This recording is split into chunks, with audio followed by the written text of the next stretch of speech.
When something bad happens in a game, walk away. When something is wrong in the community, you're out on a night and all of a sudden bad situations are around you, walk away.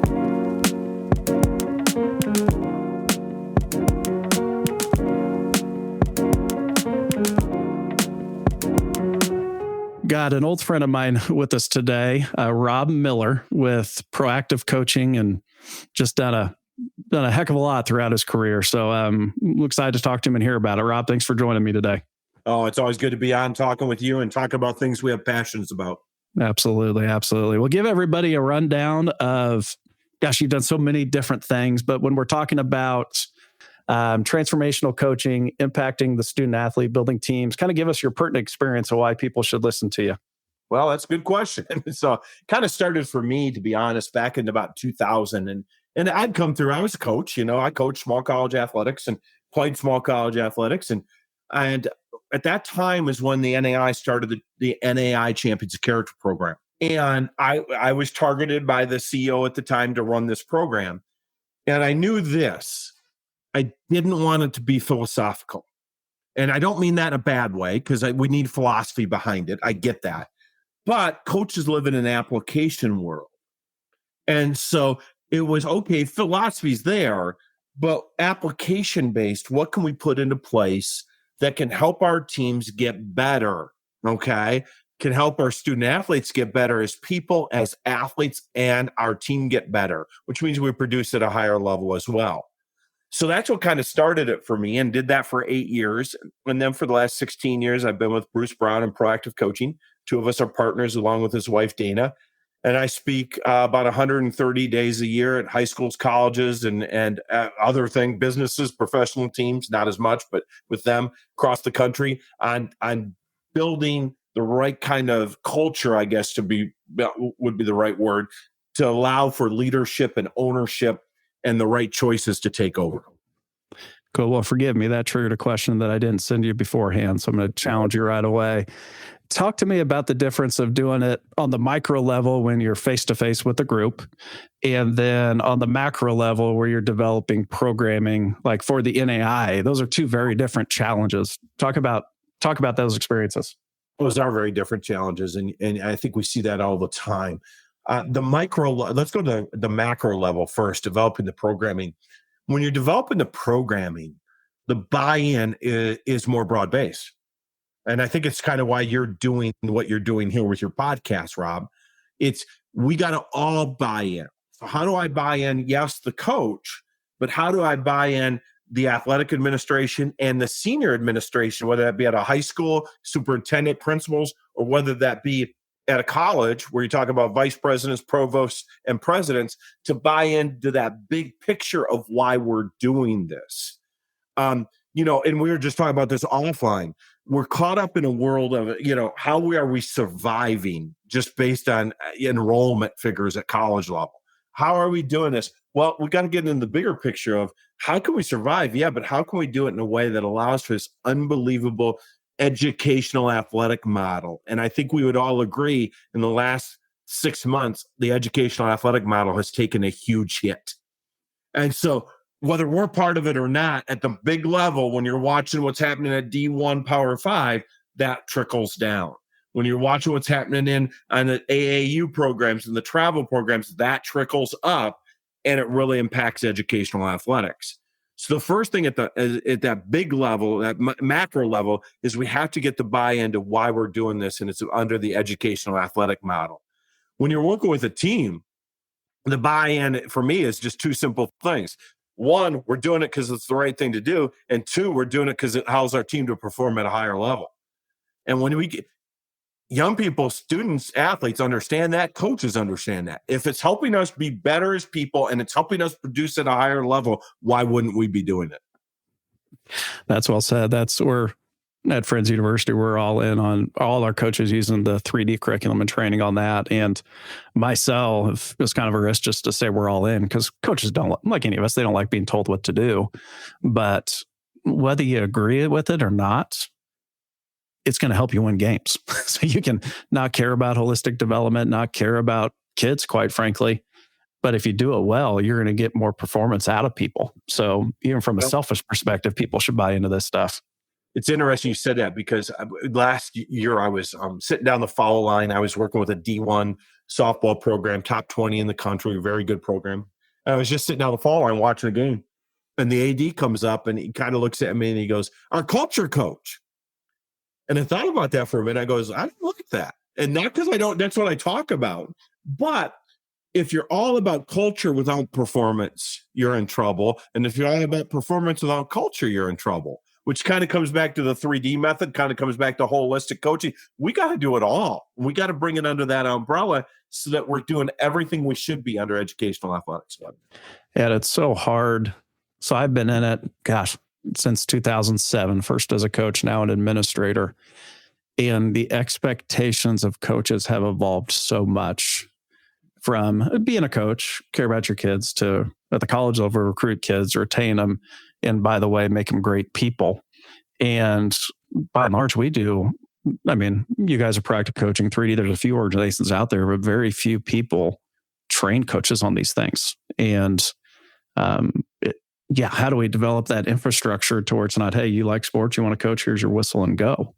And that's incredibly difficult. And I think it goes down to something, I mean, you helped me do at our last school of developing purpose as an athletic department. Talk about that a little bit. How can coaches, or if you're talking to athletic directors, how can you develop purpose both individually and collectively as a group? Well, I think that comes down to, both. Intentionality is the number one word I use in this. As a coach, we need to be intentional with our team. As an athletic director, you have to be intentional with your team, and your team's the coaching staff and the athletic staff. And so we got to make sure we're building those programs. We talk about the things that build programs. How do you build purpose? Well, one, ownership. This isn't what I want you to be. This is who we want to be so we can make an impact. And it goes that great Pat Summitt quote, right? The greatest weapon we have on any team is ownership. And so we get that. Yeah, we're leading it as an AD or as a coach, but we're also making sure it's not just a compliance issue. You got to comply to what I'm telling you to be, but it's an ownership of who do we want to become. And we start getting that input, then it allows us to develop leadership, to develop accountability, okay, and to develop our athletes the way we want them to be, or our staff the way we want them to be. But I also think it comes back to something prior to that. And this is what we know we did at your place. And you're so intentional about everything you do, which makes it, that's why you're succeeding. But it's this, in athletics, but certainly also in education, what we've done over the last number of years in my opinion, has gotten caught up with catchphrases, banner words, and t-shirt slogans. And we got to get off the 30,000 and get down to 3 feet. So what's our purpose look like on a team? What's it look like in practice? What's it look like in the classroom? What's it look like in the games? As an athletic staff, what's it look like when we're working with athletes? What's it look like when we're working with the rest of the campus? What's it look like when we're working in the community? And we don't need very many, because I'd rather be great at a few things than mediocre at 100. But what is it that our purpose is going to be, and what's it look like? Because that takes away from the generalities and gets it down to specific action statements. To me, that allows us to be intentional and go forward with what we're trying to develop. That's good. Can you give any examples people you've worked with of specific actions that they use to develop standards, culture, impact their campuses?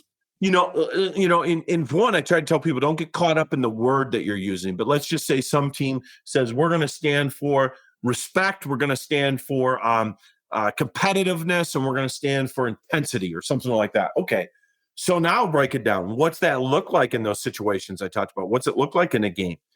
And maybe respect is this, an action statement that says this: walk away from a bad issue. So take an example. So walk away. So now I get cheap shot in a game. My we call them covenants, purpose, whatever you do. When you get a bad call against you, or you get somebody taking a cheap shot on you, instead of reacting, you walk away from that. Okay. And it's already been predetermined for your process, your purpose. When something bad happens, we're not going to respond and escalate the situation. We're going to walk away from that situation. I've seen that with a lot of teams. And by the way, think about the crossover with that. When something bad happens in a game, walk away. When something is wrong in the community, you're out on a night and all of a sudden bad situations are around you, walk away. Walk away. So there's something as simple as that I work with an institution down in Florida that their whole goal is this is how they started. We want to win the conference championship and we want to win the sportsmanship award every year. That's their goal. Okay. Now goals are different than purposes, but then they get into it. How are we going to do this? We're going to be fundamental coaches.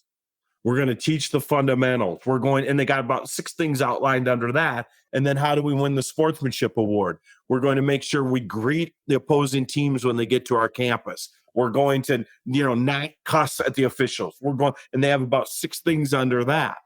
Well, 3 out of the last 4 years, they've walked away in an NCAA Division II conference with both of those, the All Sports Trophy and the All Conference Championship Sportsmanship Award. That's the intentionality that goes behind it. Yeah, as you talk about it, it can be so complex, but yet it's so simple when it comes down to it. Like I was thinking about, we had a new football coach last year. He's in year 2, and the team kind of transformed our campus last spring. And in his first meeting, what he did is he told them, "Hey, when you walk by anybody, look them in the eye, say hello, and if you're standing near a door, hold it open for them." And something simple like that. I mean, for us, 1 of every 9 kids is a football player on campus. And that just transformed how everybody felt on our campus. And it was so simple, but it was intentional. And it's at 3 feet instead of 30 feet, because think about this, show respect. If you take those 100 football players and you tell them all to define respect, how many different definitions of the word respect would you have? Quite a few. If you tell them, look somebody in the eye, say hello, and open the door for them, we're all on the same page now. Let's do it. And it's the same thing, but it brings it down. I love how you said that. It's complex, but it's simple. So do you think, I already stated my opinion earlier, but how much does this kind of thing, this conversation, it's certainly an educational athletic model, which we're in higher education or high school coaches or in secondary education, that matters. But how much does it impact winning? Well, I think it impacts greatly. I like to start a lot of coaching clinics that I do with this thought. Write down your 3 best athletes just based on God-given ability. Write down your 3 best athletes. They all write down. They say, write down your 3 best athletes based on this. Who makes the best decisions on effort and behavior? And then you write them down. I say, how many have those same? Very few. Okay, very few. The thought process is you'll never have a team reach potential until your most talented players are your hardest workers and the best representatives of what your program wants to stand for. So now that gives us the format to say, let's hop into this, because if we can get more athletes making great decisions on what we want them to be, our program is going to produce at a higher level. You produce at a higher level, you have a better chance to reach potential. You got a better chance to reach potential. You got a better chance to do? Win. That's our philosophy at ProActive. We're doing it because it's the right thing to do. We need to be doing this, and we do it because it makes our teams more competitive. Yeah, and I'm not sure if 20 years ago it overlapped as much as it does now, but I was probably too young to really look at it. But yeah, I totally agree with you. I think the overlap is just significant now. Well, let me also say this, Rob, on that, because I think you're right, but I think why? And this isn't in a bad way. It's just where we are right now in athletics. 20, 30 years ago, where did most of your coaches come out of? An educational background. Okay. So some of this stuff was natural to what they were already teaching. Today, especially at the high school level, how many do not have an educational background? And it's over 50%, 60%. So they're walking in just based on the technical part of it, which I get. I understand that. But now, how can we get her so they're not as apt to put in the culture unless they're learning how to do it? That's my. And it's interesting because at our small college level, I feel like we're seeing more and more coaches succeed that were teachers at one point at the high school level. Yep. where they learn to communicate, learn to teach, and just didn't jump into the recruiting game, quite frankly, like I did. I didn't learn pedagogy and how to teach subjects and topics, and that's an advantage for coaches these days. I agree. So I want to shift a little bit to talking about Generation Z, where roughly define that as people born around 2000 or later. I feel like we've heard a lot of talk about those generations changed.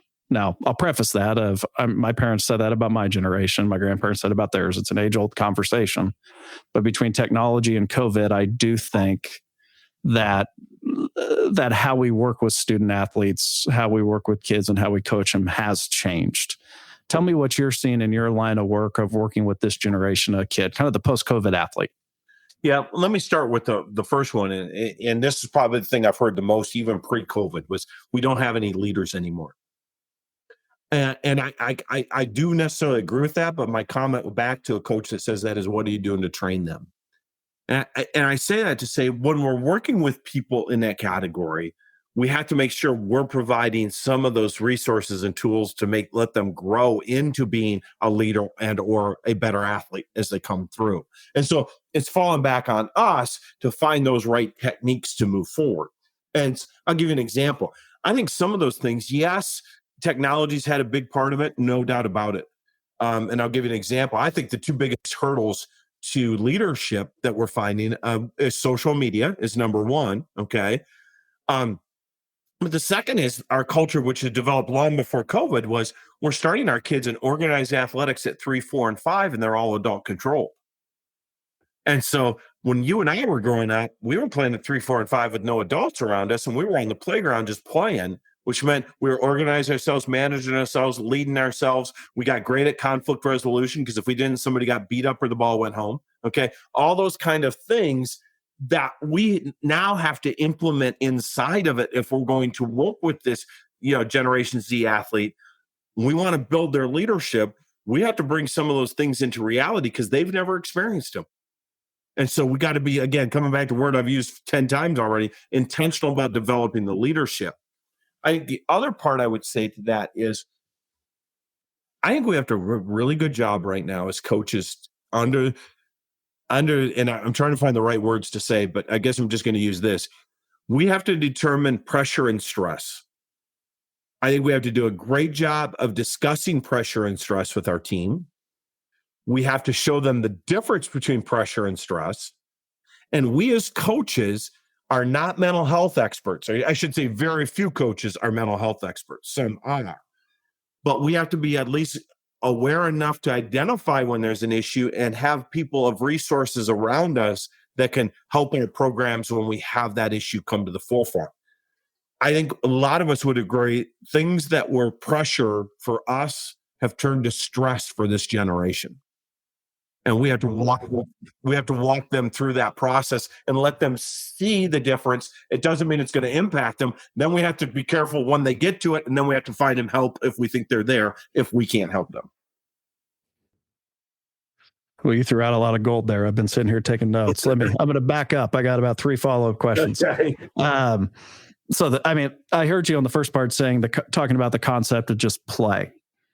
And I see 2 solutions. I'm speaking off the cuff a little bit here when you're saying from 3 years old on, kids are in organized sports, which I agree. My 5-year-old's playing organized basketball and soccer.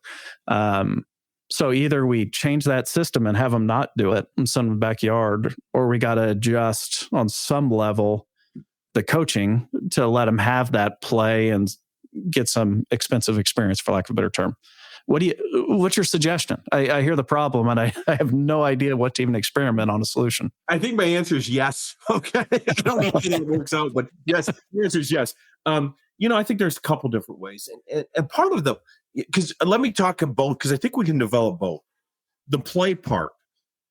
We got to have more opportunities to play. And, we talked about baseball before you and I got on the actual podcast here.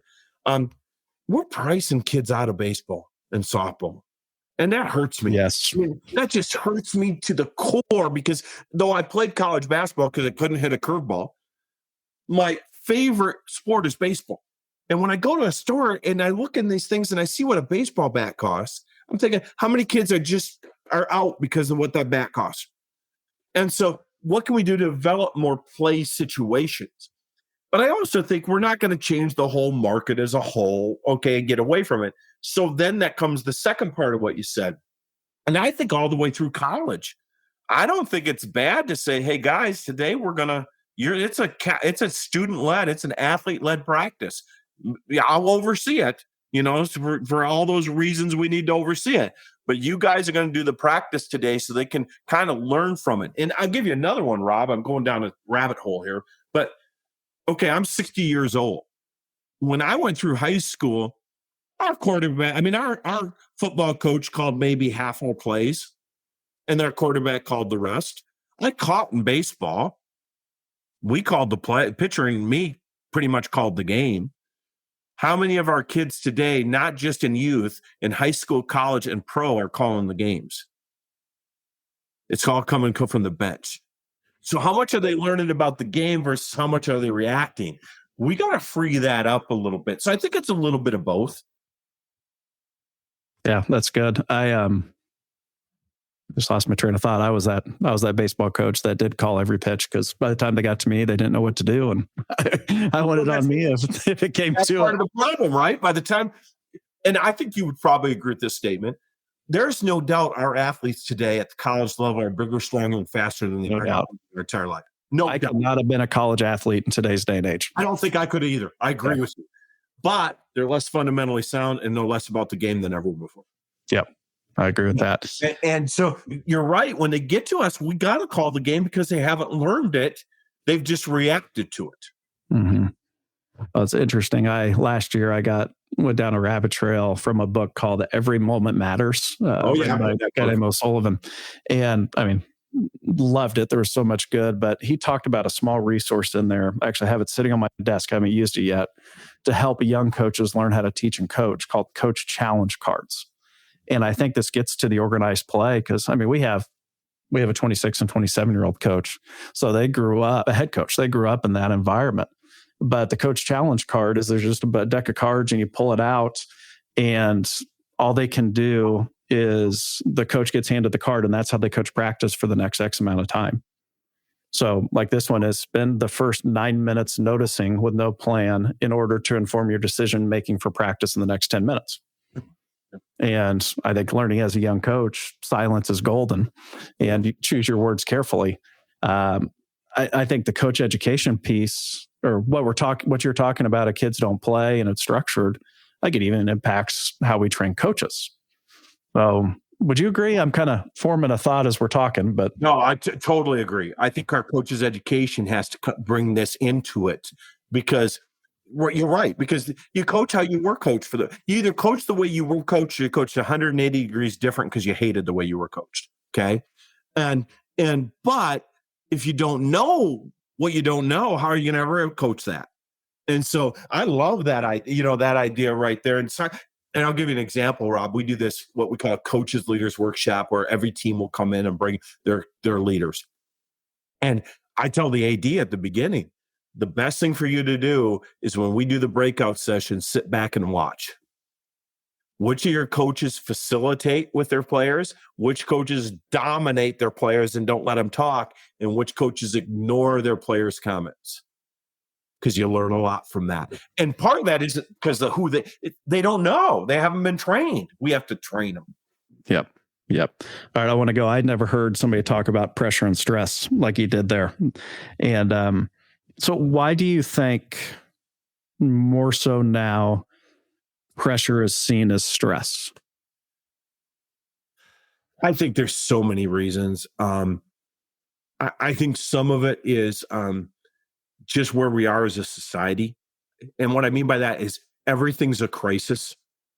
You just look around and there's so much drama, and everything becomes a crisis when it doesn't need to be a crisis, in my opinion. Okay. There's some people that live on, if they don't have a daily crisis, they can't survive.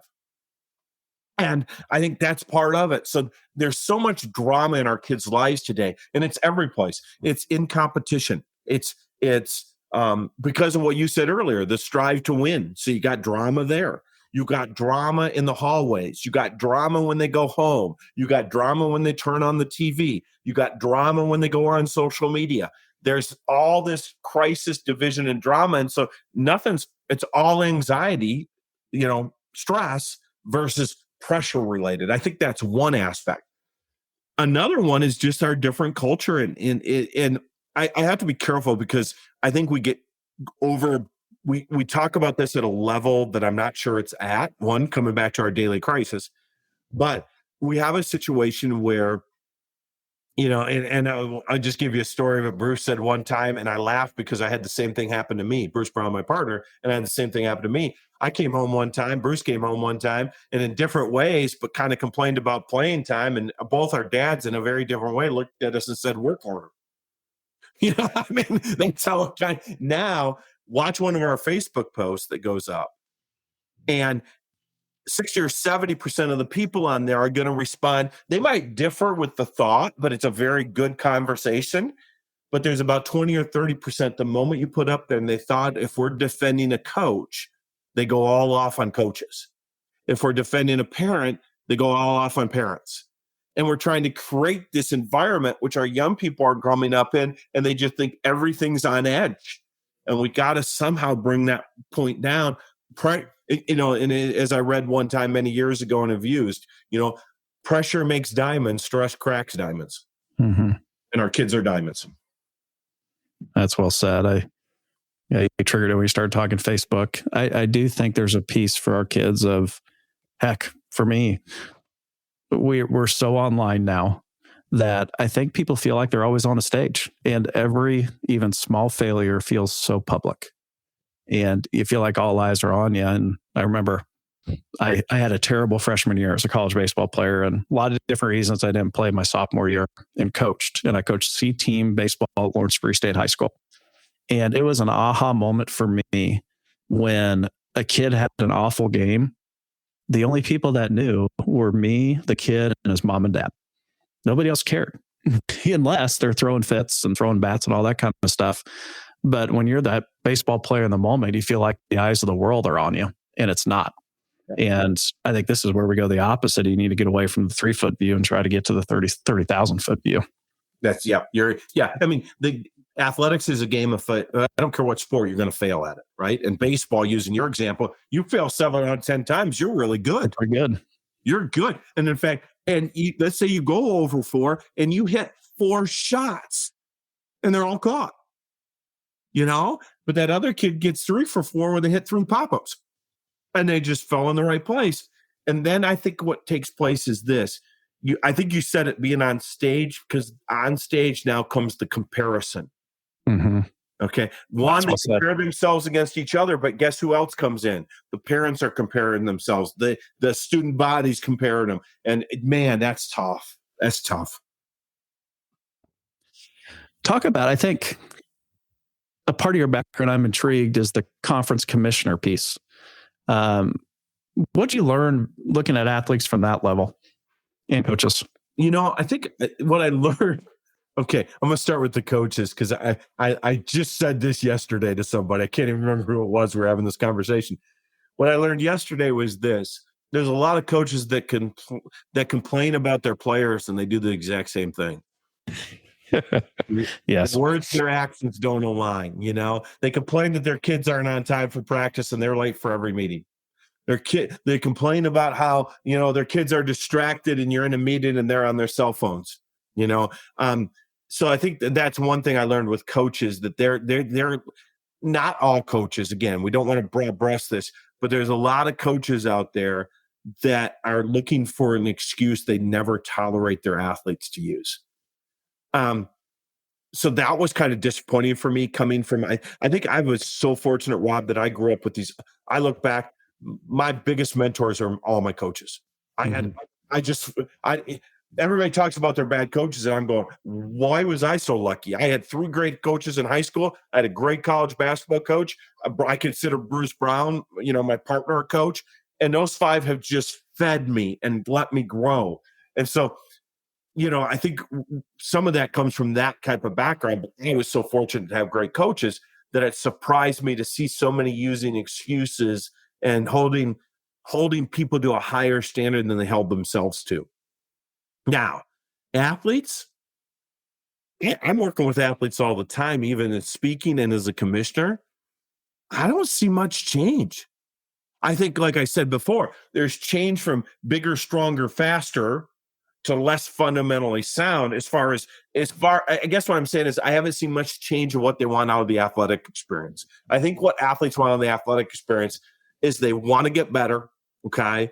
And they want to be part of something bigger than themselves, and they want to develop great relationships from it. Now, all those other things we talked about have played into that, the pressure versus stress and all that, but the basics, what they want out of it, haven't changed. But things around them have changed. What parent expectations are, what coaches, as we talked about, are. Those are the things that have changed, and that can impact the athlete. Yeah. One change I've seen, I think I've seen, I can't prove it, is because I think I agree mostly with what you said. But I feel like the kids now, like we do end of the year anonymous evaluations with every program about from their kids. It comes directly to me without their name on it. And I just allows us to evaluate, help we get better. And coaches hate it. They don't think it's going to get honest responses. Kids that don't play. 98% of kids are pretty insightful, very fair, and they can sniff out a fraud pretty easily. Probably better than I could have. I agree with you 100%. That's why I don't think that. And you know what? You already knew the 2% who were going to not answer it true before you even did it. I mean, you're anonymous, but you know who they are. Mm-hmm. But I'm with you. I think our kids today they see things they go deeper than I ever went in my thought. I do think what has happened in a cultural base, and I don't always see it on athletes directly, individually, but as a culture, our value is tied to our playing time versus our role on the team. Mm-hmm. I think that does hinder that. But I love that you do that, because I agree with that. They don't get upset about playing time. The one or two may get upset about playing time, but when you get 80% of your athletes saying the same thing about a coach, it's pretty accurate. Yeah. And last 2 years, our coaches' reviews have been phenomenal. They do a good job. So I'm not getting a little garbage there. That's because you're intentional about it. Yeah. Yeah, we got good people. But here's an interesting one to throw at you, and then we'll move to toughness and get done. But this was out of after reading the O'Sullivan book of Every Moment Matters. We surveyed our athletes on what's most important to them in their athletic experience. O'Sullivan had a survey in there used with younger kids. I'm curious if any of these surprise you. So all our student athletes, here's the top 5. We gave them a list of like 40 or 50 things. I can send it to you, but of what's most important to your athletic experience. Number 1 was working hard. Number 2, learning from mistakes. Again, this is self-reported by kids. So working hard, learning from mistakes. Number 3 was positive team environment. 4, when coach knows a lot about the sport. And then 5 was having a coach that's a positive role model. That's what our kids are saying is most important to them at Friends University. And none of that surprises me, having dealt with kids. I see that. If I have time, I'll share just a story back down with one of these softball teams I work with. I was talking to a young person she came in as a top recruit. She wasn't playing a whole lot. Coach asked me to just talk to her. Okay. So when I would talk to her, and I'm pretty blunt, you know that. I just looked at her and said, "How you doing not playing as much as you thought you were going to?" And she looked at me and says, "I love this team." And I kind of caught me by surprise, right? I mean, it did. I was ready for the floodgates to come open. And "I love this team." And the coach didn't say she was bad. She just said, "See how she's doing." And I said, "Why?" And she looked at me and said, "Because this team, every other team I've ever played on has been about stats and scholarships. This is about being a team." And that goes back to those 5 things you just mentioned. Yeah, I mean, that's why it hit me when you said that. It took me right back to that moment, because I'm thinking, she's got the definition of team down. That's the type of person I want to hire. That's right. That's right. So here's the bottom 5. And these did surprise me. So I'll start at the last. So lowest score out of like 40 or 50 things, getting awards. Second to last, being known for my sports skills. Getting complimented by my parents coming to games, and then scrimmaging a lot during practice. So those are the 5 they say matter to them the least in their collegiate athletic experience. I don't think the first three didn't phase me, if I got that right. Okay. That doesn't phase me at all. Now, I asked the parents the same question, and those three might change. Yeah, true. I mean, that's part of the culture we're in, right? But the two that got me were parents coming to games. That one surprises me because we hear a lot, they want them there, but it also tells me this, that there's something that may hinder their performance if the parent's there. So that's it. That one really catches me. But what was the last one again? Play that last one again. Scrimmaging a lot during practice. I love that because I think that surprises me a lot. Okay. But I love it because I think we've gotten in this world of youth sport, and coming back to our conversation earlier, we're playing 5, 6, we're playing 5, 6, 7 games for every one practice when we should be practicing 5 or 6 times for every one game. And kind of the same thought there. They're saying, I want to learn the game, and that may or may not come through scrimmaging, but if we can do fundamentals, I want to learn the game. I love that. That was fun. I'm glad you mentioned that. Yeah. Well, that's I'm surprised by the opposite ones. I was really surprised by getting awards, being last, and then being known for my sports skills, because I think there's so many identity issues that come into play as you go through college, learn you're probably not going to be a pro, all that kind of stuff. I was surprised those two, they say, didn't matter. But yeah, it's several hundred kids on this survey. So, I think the one thing, and I laugh about this all the time, and I could get myself in trouble for saying this, but I don't care. Female athletes do a wonderful job of looking to the future, even when they're freshmen in college. They're already piecing out, this probably isn't who I am, so who am I going to be 3, 4, 5 years from now? Okay. Yep. Male athletes are thinking, if I get one at bat my senior year, I could get drafted. And I know that because that was me. So I get it. Yeah. Well, here's a fascinating piece. I broke it out of men only and women only. And the bottom two in both were the same, getting awards and being known for my sports skills. It's fascinating. Fascinating. Yeah, it's fascinating. So fascinating information. Yeah. All right. I'm going to one more topic. We're going a little long, but I'm having too much fun. So Tim Elmore, leadership author, generational researcher. I heard him talk at the NEI convention one year, and he said, with Generation Z, we have to begin with empathy to get to grit. So in order to get to grit, we have to start with empathy. Thoughts on that? Yeah, I think it falls right into a statement Bruce Brown said to me probably about 15, 20 years ago, and I buy totally into it. Know your athletes' stories, and that's the empathy. We're going to be able to connect with them, build trust with them, and when you get trust is when you can start pushing them to a higher level and get that grit with them, and they'll start going, the proverbial quote, go through walls for you, okay? But it's not going to come until you know their story. And I think that empathy is, where are you coming from? Doesn't mean I have to agree with you. I'm not going to agree with every one of the athletes I've coached, and they're certainly not going to agree with every one of my coaching decisions. But if I know where we're coming from, we got a better chance to relate. I hadn't heard, I wasn't there that day that Tim spoke, and so I missed it. And I was disappointed, and I haven't heard that direct quote, but I think it falls hand in hand with what Bruce said. And so, yeah, I think it's true. Do you think it's the same? And so I think a lot now, how do we build resilience and toughness with coaches? I think there's a lot of the same principles at play. Would you agree? Or what about when we're dealing with the 35-year-old first-time head coach in terms of helping them build toughness and resilience? Well, I think so. But knowing their story may be even different. I think when we're knowing our athlete's story, let's know their background and where they come from. With our coaches, it's not only know where they come from a little bit, but, and I say that because, I'll put it this way. I went to a 2-man clinic one time when I was coaching college basketball. Knight and Krzyzewski, and they each did 3 hours. Well, you know what? They both used the same language. Sorry, I mean, they both, but it was Krzyzewski. It's like he's so caring and compassionate, using the same amount of cuss words as Knight. But he was coming at it from a little different way. But that's who he was. He grew up in South Chicago. If you've ever spent time in South Chicago, that's what you get, okay, as you walk through it. So you got to know that. But I also think I think we have a lot of younger coaches that are insecure because they don't know the game as much. Yep.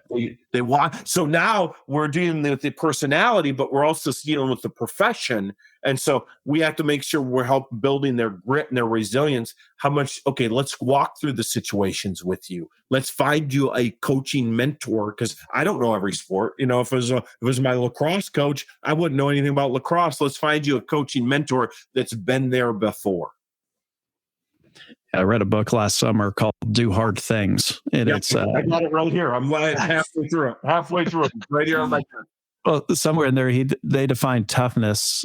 Like, I think it was team toughness, but just two things that you had to have. One was psychological safety. So not safe space, but you follow the rules of the team. You get to stay on the team. You're not going to be cut because of a bad day. And then number two interests me, but it was an environment where you feel like you can get better. Yeah. And that comes down to the coach knowing their stuff, which that surprised me, but it kind of makes sense. It comes back to when we do our trust presentation for coaches, we talk about three things why athletes trust coaches. And this came off of surveying athletes. Number one, we're professionally prepared. That's number one. They want to know we know what we're talking about. Number two, we personally care. It's more than them being an athlete. We know who they are as a person. And the third one is we have purposeful, consistent character, which means our words and our actions align. That's what athletes told us at ProActive. That's what builds trust. And that falls into everything we just talked about. Yep. Everything we just talked about funnels right into that. Good stuff. All right. Let's finish up. Any final thoughts or something you thought I should ask you that I didn't? I love the intentionality where you're going with this, Rob. And, is there different ways to do it? Yes, there is. I would just say for all coaches out there, teachers out there, I think that the line is, and I say this because it's a little raw to me right now, okay? Be demanding without ever being demeaning. Mm-hmm. Demand excellence and standards. And if you read the definition of the definition of the word demanding in the dictionary, and this is all fresh, so I'll tell you why in a second, it's this: to require hard work and hold people to high standards. Who can disagree with that? Okay. But at the same time, last week, for the first time in 15 years, I made a social media post about being demanding, and I had 3 people say demanding's not good. And when I questioned them on it, you know why it came down to it's not good? Came down not good because they thought demanding meant demeaning. And it doesn't. And so I think what I'm saying is, as coaches, we got to be careful too with our terminology and how we go about things, the intentionality. So I've referred to it now as positive demanding. Okay. Because people will take things as coaches, and leaders, we have to understand we will say things that doesn't mean that's how the group we're trying to reach hears it. And so we've got to make sure we're reaching them. Yeah, that goes well to an issue we faced in the last couple of years with a coach who heart in the right place, but the environment they came from to hold people accountable, you had to do it with an edge and be a jerk. Yeah. And those aren't the same thing. Those are not the same thing. Oh. All right, we'll finish with the rapid fire rounds. So you have no more than 30 seconds to answer these last few questions, just to kind of learn more about your thinking and thought process. Okay, here we go. All right. What is the book or books you've given most as a gift, and why? Okay. Toughness by Jay Billis. Why? Because it does a great job of defining toughness in bigger sense than physical toughness. Second one, I love this book, How Lucky to Be Me. And it's the story of Don Meyer. And I think it's just about how to be impactful as a coach as it walks through. Those are probably the two, the most. The third one is just based on my faith. It's called The Case for Christ by Les Strobel. And that's just for my faith. I just think why? It's a book that puts common sense and logic together. Yeah, right on. How has a failure or apparent failure set you up for later success? Oh, I think I'll go to being a parent and failing with my daughter. And I learned that not all people communicate the same way, because I am a very verbal person. My daughter is a writer. That's what she does now. She's 28. She's written for 5 years in her career. And I one day wanted to have a immediate response. And instead she wrote a response out to me. And I learned more about my daughter in that response, written response, than I did by just waiting around listening for her. Understand communication is a two-way street, and we present it, but sometimes we have to. Now in athletics, sometimes we need immediate responses because the urgency of the game. But if there's a place where the communication doesn't need to be urgent, let's find a way that we're learning from each other. Very good. How do you define success in your work with proactive coaching? When I know that we have made an impact on the team in a leadership way and in a way that people are making better decisions on effort and behavior. Other than this one, what's your favorite podcast? That's a good one. I listen to a ton of them anymore. Scott Jarvis, Bound for Greatness, does a really good job. It's directed towards high school primarily. He's from Iowa. I really enjoy his podcast and listen a lot. And then I listen to, and I just want to come up with the name, make sure I get the name of it right as I walk through. I can't even think of the name of it. Or the people. I just listen to it because it's full of great. It's like a 30-second podcast every day that just gives you snippets, and I can't even come up with the name of it now. So yeah. All right, last one. In the last 5 years, what new belief, behavior, or habit has most improved your life? Understanding the need for sleep, rest. I've noted, and that came off a study through the U.S. Olympic Committee about athletes, that the number one concern from high school athletes and college athletes was the lack of sleep. John Underwood, U.S. Olympic Committee, or U.S. Olympic training staff, and understanding that we function much better when we have proper rest. And now I'm starting to see all these pro teams and University of Michigan and others hiring sleep consultants, that we need to find places to rest our body and mind. Fascinating. Cool. Well, this has been a blast. A lot of wisdom here. Thanks so much for the conversation. Thanks for having me. Enjoyed it. Thank you very much. Thank you for listening to this episode of Beyond Coaching. We hope today's discussion provided you with insights into understanding and leading. As always, thank you to the 3D Institute and Friends University for their support and passion for empowering leaders. And if you have any questions for today's guest or myself, all our contact information is in the show notes. Thanks for tuning in.